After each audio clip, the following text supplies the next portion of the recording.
All right, Shalom. First and foremost, giving all praise to Yahweh, Bahashem Yahweh Shai, Bahashem Rachakwadash.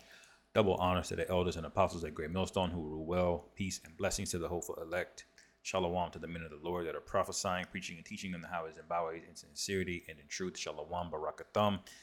This is your brother Yerah coming back at you, man, with another lesson. Just in news and prophecy here, man. I want to speak a few words on this article the brother put up in the chat earlier. It says global food crisis sees 150 million more women than men going hungry, and it's going to get worse. All right, so these are part of the plagues that we're starting to see settle in on this place. And although we see it clear as day, we saw it before the whole Ukraine thing happened, and we saw all the food chain, the food supply chains drying up. We see Esau making moves, changing money over to the crypto market. And ultimately planning that CBDC. You know, we've seen all this coming. We've been speaking about versions of this happening for years, man, and we know ultimately what's going to happen for sure is that Karagba. But the rest of you people, man, it's going to be as a thief in the night to you, man. That's written in First Thessalonians, okay? Because when you talk to the average person here in America, they have no idea about this, man. Even if you tell them, they just say, "Oh well." They don't think that it's possible for that destruction to come here, but it's written that it would, and it's going to be the worst here in America because Americans are the proudest, man. All right. It says as food insecurity becomes an increasingly global concern. All right, global. All right. It says a new report suggests that of the 828 million people affected by hunger in 2021, 2/3 were women. That's a spiritual number there too, man. Because a lot of you women are proud, man. You're out of order. You don't give a damn about the role that you should be in. You've forsaken that role to try to be men, but you know that you can't because you only want the nice jobs that men do. All right. Every time you hear a woman complain, it's about a job that's in air conditioning. You know. It's about a job that's high profile, where she gets to tell about a bunch of other people what to do, but she doesn't want the equality of a man that has to dig a ditch, all right, or work a crane on top of a skyscraper. She doesn't want that. Proud as hell. It says the gap between men's and women's food security has grown 8.4 times since 2018. All right. And why? And this is showing you that men and women are supposed to be together in a order, man. All right. Because what happens if women are left? They die. A lot of them die. To be honest with you, they need men to have order set up. All right. But you got Esau, Edom. He's basically destroying the world, and because people are so proud and they worship this guy, he's destroying it. He's undermining men. Masculinity is at an all-time low under this guy's rule. And now what are you going to have? Chaos. This is going to be painful, man. You know? It says everything that we're seeing is telling us that it's going to get worse. All right? And that's written, it's going to be worse, man. Let me get 2nd Ezra 16, man, because this is beautiful. It says, woe is me who will deliver me in those days. Verse 17, Salaki, I'm going kind of quick.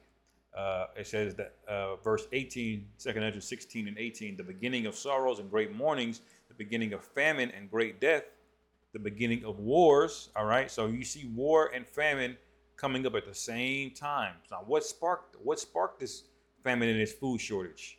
The Ukraine situation. What's on the horizon next? Taiwan. What's been brimming with tension for decades now? The battle between Israel, Syria, Iran, man.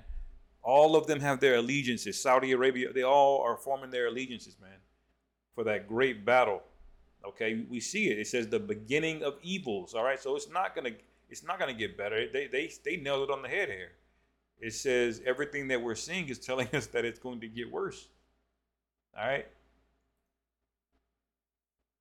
It says, what shall I do when these evils shall come? Behold, famine and plague, tribulation and anguish are sent as scourges for amendment. But for all these things they shall not turn from their wickedness, nor be always mindful of the scourges. So there's going to be women like this. This whole thing is going to pass, and you know what they're going to do? They're going to go back to being proud. A lot of these women in foreign countries, they still seek to come over here in America because in America you can just be a hoe. You can do whatever the hell you want, and not only can you do whatever the hell you want and be a hoe, but you get rewarded for it. All right, that's why all of these women want to come here. They're still going to go back to that mindset. If the Lord was to deliver them out of this situation, they would go right back to it, man. It says for 33-year-old Rayawa, raising 5 children in a small village in Akkar, North Lebanon, times are hard.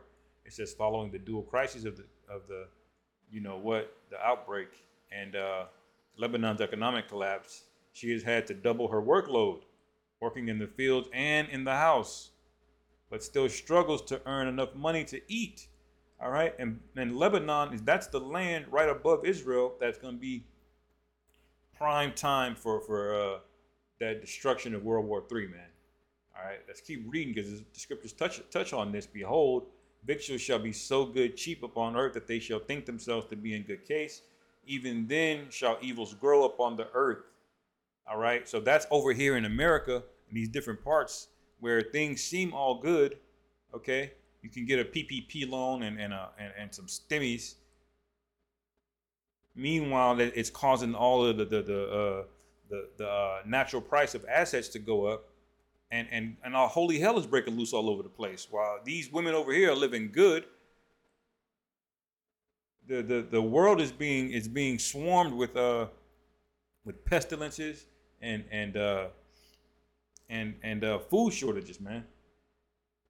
They're rioting over there in other countries, man. France is rioting. You know, you had Greece rioting at one point. You got Sri Lanka. That shit is about ready to collapse, man. All right. But it says, and even then shall evils grow up on the earth, sword, famine, and great confusion. All right.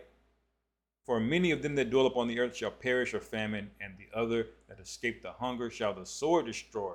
And the dead shall be cast out as dung, and there shall be no man to comfort them. Where are the men in this situation? And you got a lot of Israelites scattered abroad. You got to remember that. A lot of Israelites. There are more Israelites outside of America than there are in America, man. Because the scriptures say we're as the sand as the sea. All right? We're in all of these nations. So a lot of people that are getting judged are going to be Israelites. I wouldn't doubt if these people were Israelites, or at least a good majority of them, because the scriptures say that he's going to start with the house of Israel. He's going to start with us first. Then he's going to branch out and judge the nations. All right? You correct the one that you love the most first, and then you go out, okay? So these women are they're in dire straits, man. All right? Moving on, it says, there shall be no man left to till the earth and to sow it. She's out there in the fields having to work, and she's got to come home, take care of kids,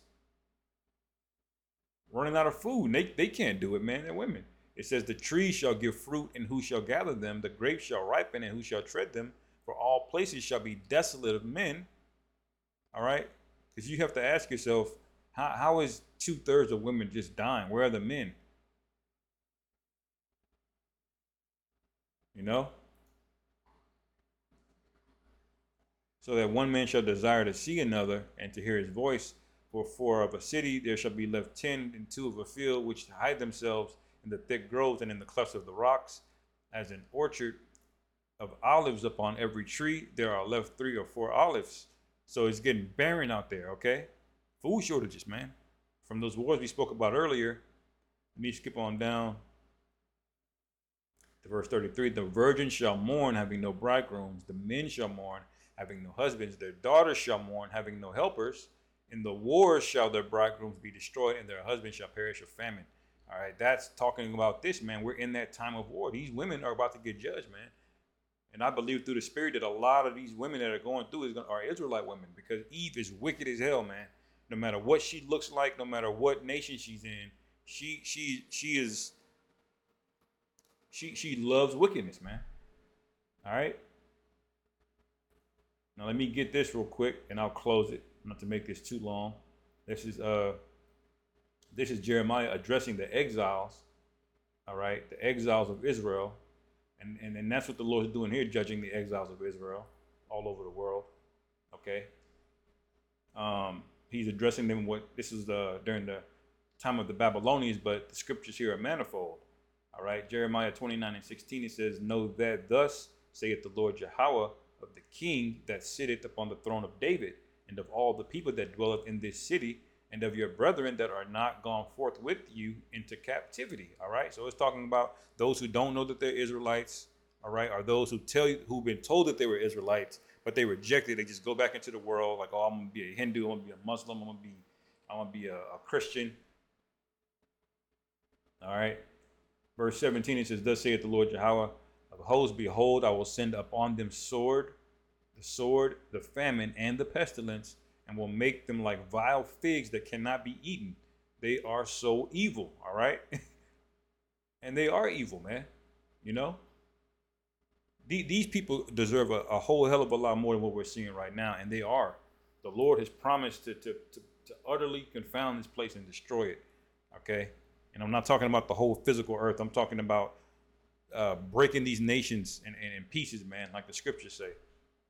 All right, all of the kings and the heads, they're gonna bow to the Israelites. Okay, it says verse 18, "And I will persecute them with the sword, with the famine, and with the pestilence, and will deliver them to be removed to all the kingdoms of the earth, to be a curse and an astonishment and an hissing and a reproach among all the nations whither I have driven them." All right, so the Lord scattered us, man. All right, and we're a reproach for being rebellious, man. And it's to this day that we're rebellious, man. So what does the Lord have to do? He's got to tighten the screws, as they say. You know? And a lot of heathen are among them too, getting judged. But my spirit is focused on these women of our nation, man, which are all over, that are just give Jake hell, man. Not that Jake is right either, but it's like, goodness gracious, man. You worship Esau, you love him. He can come in and bomb the country, and he can just do no wrong, man. You see, verse 19, "Because they have not hearkened to my words, saith the Lord Yahweh, which I sent up unto them by my servants the prophets, rising up early and sending them, but ye would not hear, saith the Lord Yahweh." Y'all rebellious, man. So what's going to happen? This is going to come here in America in a major way, and it's going to happen suddenly. The scriptures say in Isaiah, the 4th chapter, that seven women will hold on to one man. And the scriptures also say we're going to make a man more precious than fine gold. All right. So these days are coming. All right. So I'll end it there, man. This is a pretty good article. Great news, you know. And one more day till we're out of this place, man. So with that, hopefully you brothers were edified. Call halal Yahweh Ba'ashem Yahweh Shai Ba'ashem Rachak Wadash Wa Abba Babal Shalom.